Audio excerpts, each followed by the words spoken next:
عمومی طور پہ ہمارے ہاں جو محبت کی شادیاں کہی جاتی ہیں وہ زیادہ تر ناکام ہوتی ہیں اور طلاق تک نوبت پہنچتی ہے۔ اس کا سبب کیا کہ کچی عمر کے بچے اپنے جذبات سے فیصلہ کرتے ہیں اور ان کی نظر کے اندر صرف ایک دو چیز دیکھنے کی ہوتی ہے جس سے وہ فیصلہ کرتے ہیں، لیکن کہنہ مشق اور گرم سرد چشیدہ والدین اس بات کو جانتے ہیں کہ ہماری اولاد کی ترجیحات کیا ہیں اور جو ہے وہ ازدواجی زندگی کیسے خوبصورت گزرتی ہے۔ اس لیے وہ جو فیصلے کرتے ہیں وہ فیصلے جو ہے وہ بہت اچھے ہوتے ہیں۔ کبھی ایسا ہوتا ہے کہ اولادوں کو اللہ تعالیٰ فہم، فراست اور عقل و خرد کی فراوانیاں نصیب کر دیتا ہے اور والدین واقعتاً فہم اور سمجھ میں اس مقام پہ نہیں ہوتے، تو سعادت مند اولادیں اس وقت بھی اپنے والدین کو شامل کرتی ہیں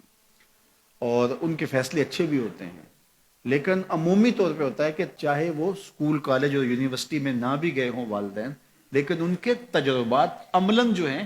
وہ زیادہ ہوتے ہیں۔ اسی لیے فرمایا گیا سید عائشہ رضی اللہ تعالیٰ عنہ سے مروی روایت ہے، ایما امرأۃ نکحت بغیر اذن ولیہا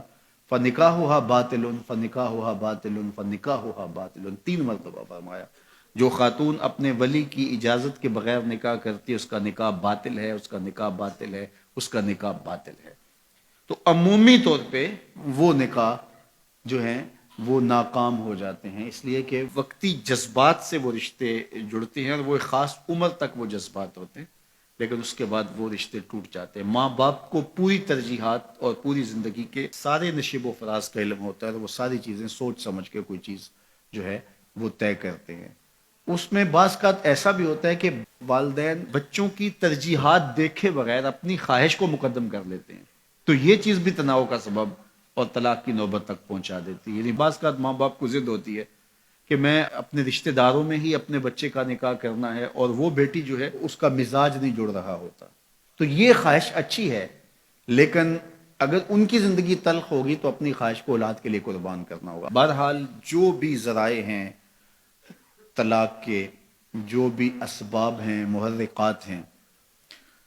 نتیجہ اگر طلاق تک پہنچ جائے، مرد کو پھر بھی اس کی مردانگی روک رہی ہوتی ہے اور عورت بلا جھجک جب وہ جذبات میں آتی ہے تو وہ طلاق مانگنے میں دیر نہیں کرتی،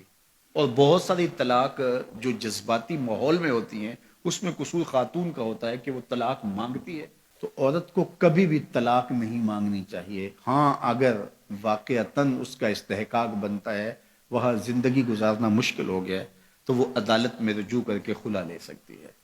لیکن یہ عورتیں جو ڈٹ جاتی ہیں کہ ٹھیک ہے مجھے بھی فارغ کرو، میں ایک لمحہ اس گھر نہیں رہنا چاہتی، یہ گھر میرے لیے جہنم ہے، اور یہ اس کی بہنوں کے سامنے، اس کے بھائیوں کے سامنے، اس کے خاندان والوں کے سامنے اس کو یوں للکار رہی ہوتی ہے، تو پھر وہ طلاق دے دیتا ہے۔ اور بعض کا وجہ نہیں ہوتی کہ وقتی تناؤ ہوتا ہے۔ تو حضرت امام ابو داود نے حضور کا یہ فرمان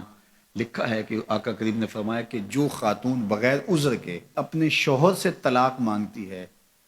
وہ جنت کی خوشبو بھی نہیں پائے گی، اور جنت کی خوشبو 500 سال کی مسافت سے آنا شروع ہو جائے گی۔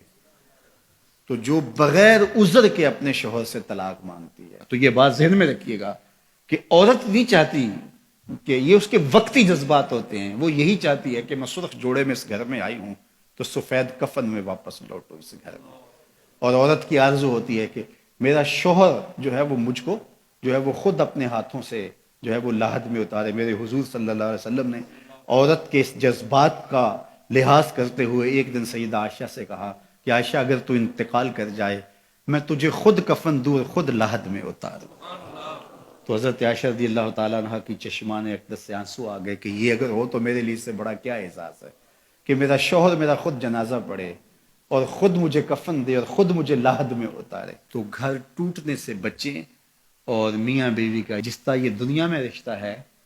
تو یہ رشتہ آخرت میں بھی قائم رہے گا، اور جب خاتون جنت میں جائے گی تو یہ جو ہے وہ ان حوروں کی جو مرد کو جنت میں عطا کی جائیں گی، یہ ان کی سردار ہوگی، اور اس کا حسن و جمال ان سے فراواں ہوگا، اور اللہ تعالیٰ اس کو وہاں جو عزتیں دے گا، چونکہ وہ دار الجزا ہے، دار العمل تو ہے نہیں ہے، تو وہ دیدنی ہوں گی۔